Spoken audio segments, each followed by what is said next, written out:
Hi, good afternoon and good evening, everyone. This depends on where you're watching me from. I've got something quite interesting to talk to you today about. Something in the horizon. It's going to change everything we know about weight loss with GLP-1s. Let's see.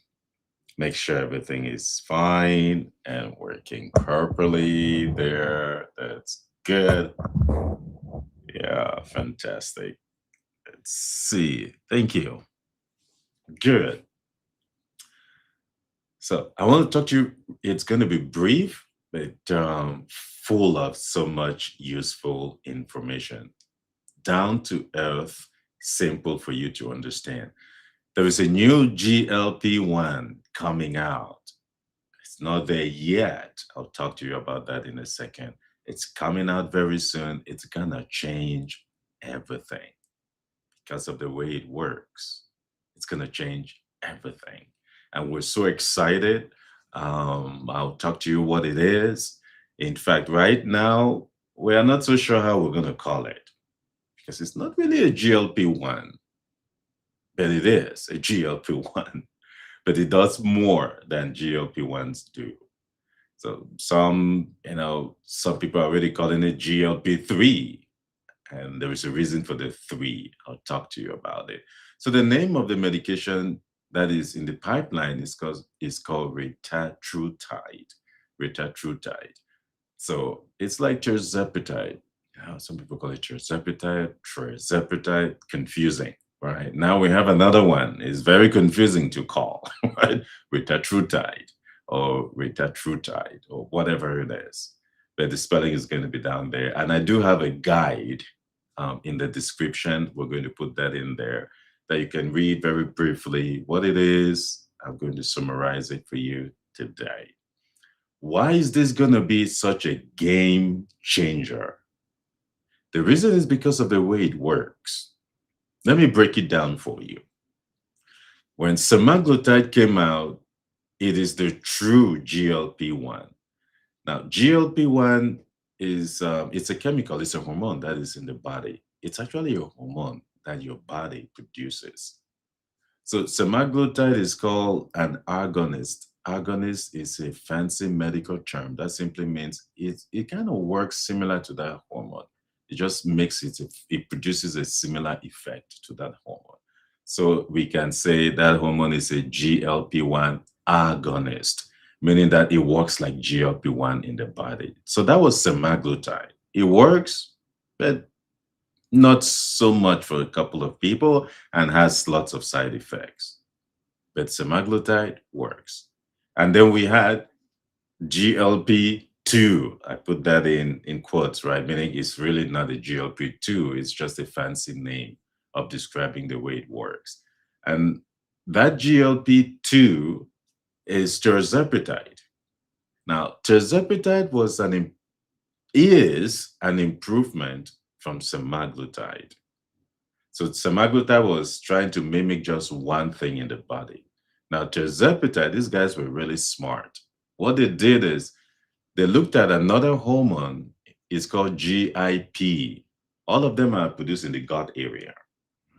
So tirzepatide doesn't just behave like the GLP-1, so it's also a GLP-1, but it takes it one step further. It is a GLP-1 and a GIP medication. You probably don't need to bother about the full meaning of those acronyms, right? GLP-1, like glucagon, um, um, like GLP and GLP-1 and all of those things, right? Very complicated. You just need to know the basic names, right? Right. So now that was tirzepatide, GLP-2 in some way, right? It's not really true, but that's the way. It's just when I explain it to patients, right? It's just easier to put it that way. So this is the current limitations with all the GLPs. What they do is they reduce the appetite. They make the body to slow down the way the stomach releases food for it to be absorbed. in some way it reduces the calorie intake and it just helps your body process food a little bit more, right? For example, the GLP aspect of it, right? The GLP aspect of it helps, with insulin secretion and helps your body process sugar and helps your body, just get full faster. But there is one thing GLP-1s do not do very well, and that is the big problem. Do you know what that is? Okay, you want to take a guess? Now, GLP-1s, they are not fat burners. I know. Many of you have heard many things out there that GLP-1, they help burn fat a lot. Well, to some degree, a little bit, but no, they are not fat burners. Meaning their main mechanism of action is not to burn fat. It's actually to slow down to slow down the way your body releases food into the stomach and to reduce your appetite, make you full faster, and very limited to no effect on burning fat. So that is a big limitation, right? It is. And that is where GLP-3 they change everything. I mean, it's going to be completely game changing. So GLP-3, this is what they do. They still do the GLP-1 stuff like semaglutide and tirzepatide. They do the GIP stuff like tirzepatide, but they do something else. A third thing that they do, right? There is a hormone in the body called glucagon, right? That hormone helps the body burn fat a little bit more. So GLP-3, this retatrutide, what it does is it actually helps mimic that hormone and make your body burn fat. It doesn't just make you get full faster, it makes your body burn fat even more. So it gets slowed down the appetite and burn fat. That is a big radical improvement. And it's definitely going to show up in how much results patients see. For now, we see somewhere about 20% with tirzepatide, right? Some people go up to about 25%. But with this retatrutide, we might be seeing somewhere closer to what you get with bariatric surgery, like 35% weight loss. That's huge with medications. Things are only getting better, right? We're going to figure out, the different ways, side effects that some patients would have, but definitely nothing that is worth a risk, that is worth saying these medications are not safe. Now, haven't said that, it just piques our curiosity, right? Oh my God, are these medications available? No, no, no. Calm down. They are not yet available. The FDA is very much involved in the approval of medications, as we know in the US, right? Medications have to go through extensive trials to be approved in the US. Somebody came to me once and said, no, GLP-1 medications are not safe, and started listing all the problems. Listen, and this is the way I usually answer it. I'm a physician. I'm very much acquainted with science and with scientific literature and everything, right? Those guys in the FDA, that is what they do for a living, all right? They are way more smarter than any one of us when it comes to evaluating clinical trials for medications. Yeah, of course, people make errors, right? That's not what we are going to be concerned around here. For a medication like that to be approved by the FDA, it says a lot. There are extensive clinical trials, and there are experts, the best minds in the US. Trials, they are the ones in the FDA. They sit in that panel, right? The best minds you can put together. They look at the trials, look at the safety, look at the efficacy, look at so many things before they give an approval, which is a good thing. Good thing. Meaning that before that medication gets widely spread in the US and approved, the FDA, they have to complete the trials. The FDA has to look at those results and give it a stamp of approval. Now, where are we?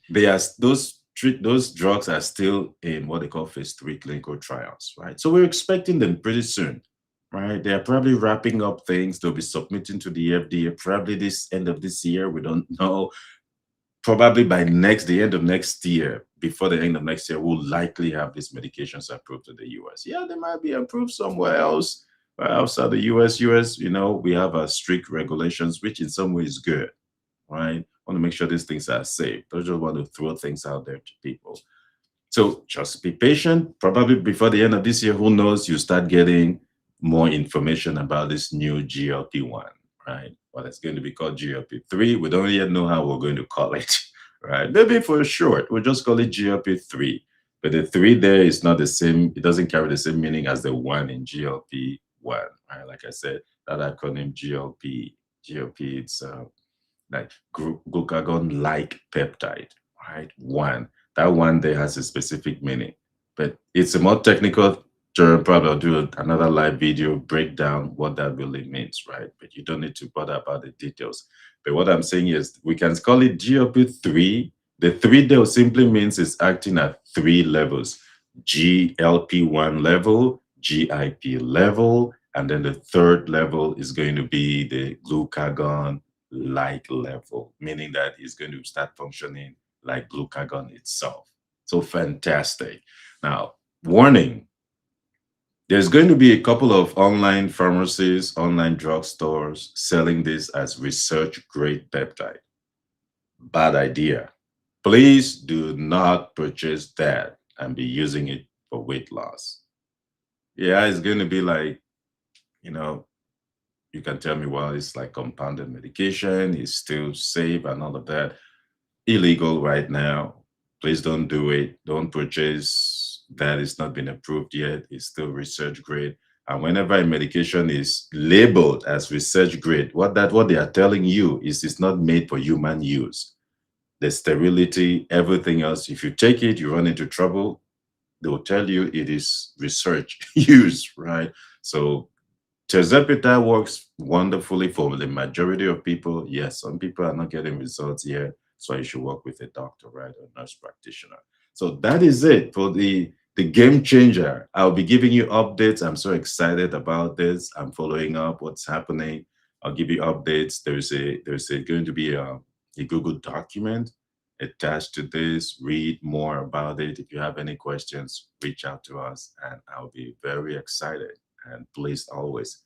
I love to read those questions, right? All sorts of questions coming over. I read them and I'll get back to you as much as time would allow. So see you next week, probably tomorrow. I'll probably get live tomorrow with something else about GLP-1 weight loss, just getting you some results. Thank you so much. See you then.